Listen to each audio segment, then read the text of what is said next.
In the heart of World War II, a secret was forged in silence, a weapon so powerful it could end wars or destroy the world. This wasn't just a military operation. It was the collision of science, politics, and morality. This was the Manhattan Project, the race to build the atomic bomb. It began in 1939. Scientists Albert Einstein and Leo Szilard warned U.S. President Franklin D. Roosevelt that Nazi Germany might be developing a new type of bomb, one based on the power of nuclear fission. The fear wasn't just that Hitler could win the war. It was that he could reshape the world order with a single blast. So the United States, along with Britain and Canada, launched the most ambitious and secretive scientific project in history. It would be known simply as the Manhattan Project, named after the initial offices set up by the U.S. Army Corps of Engineers in New York. But the scale of this operation would reach far beyond Manhattan. Thousands of scientists, engineers, and workers were recruited, many unaware of what they were building. Entire cities were created in secret. Los Alamos, New Mexico, Oak Ridge, Tennessee, and Hanford, Washington. Fenced off, guarded, and hidden from maps. These places buzzed with energy, mystery, and quiet urgency. At the heart of the Manhattan Project was a man named J. Robert Oppenheimer. Brilliant, complex theoretical physicist. He became scientific director of the Los Alamos Laboratory, where the bomb would be designed and assembled. "Now I am become death, the destroyer of worlds," Oppenheimer would later quote from Hindu scripture. But in 1943, his task was clear: create a bomb before the enemy does. The science behind the bomb was both revolutionary and terrifying.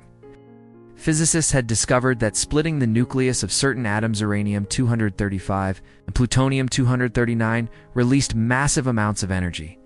If this chain reaction could be controlled and directed, it could produce an explosion unlike anything ever witnessed.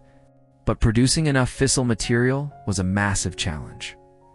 At Oak Ridge, giant electromagnetic and gaseous diffusion machines worked day and night to enrich uranium.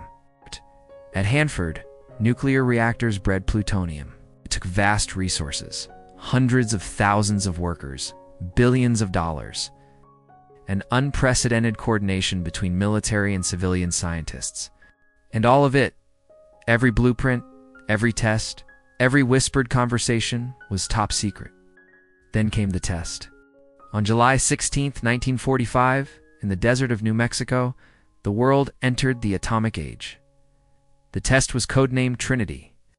At exactly 5:29 a.m., a blinding light turned night into day. The sky burned red. A mushroom cloud towered over the desert. The explosion released energy equivalent to 20,000 tons of TNT. It shattered windows 100 miles away. Oppenheimer watched in silence, his expression unreadable. He later said he remembered a line from the Bhagavad Gita: "I am become death, the destroyer of worlds." The test was successful, but a question loomed. What now? Less than a month later, with Germany already defeated and Japan refusing to surrender, President Harry Truman authorized the use of the bomb. The world would witness the result. On August 6, 1945, the U.S. dropped an atomic bomb on Hiroshima. The city vanished in a flash. Over 70,000 people were killed instantly.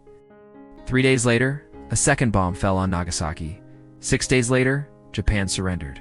World War II was over. But the moral and political fallout had just begun. The Manhattan Project had achieved its goal. It had ended a global conflict, but at an unimaginable human cost. Scientists who once celebrated their success now questioned their role. Oppenheimer, once hailed as a hero, would later oppose the development of the hydrogen bomb and fall out of favor with U.S. authorities. In the post-war years, the Manhattan Project laid the foundation for the nuclear arms race. The Soviet Union, already spying on the project through infiltrators like Klaus Fuchs, would build its own bomb by 1949. The Cold War had begun, an era defined by fear, deterrence, and the threat of mutually assured destruction. The legacy of the Manhattan Project is a paradox.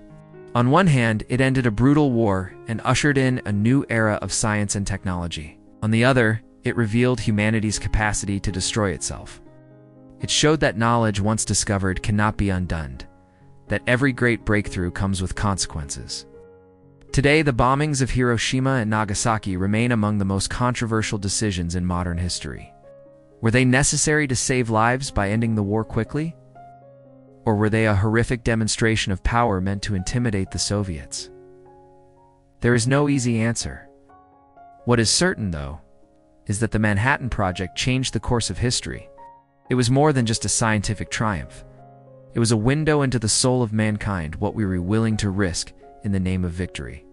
And how fragile peace can truly be when the push of a button holds the fate of millions.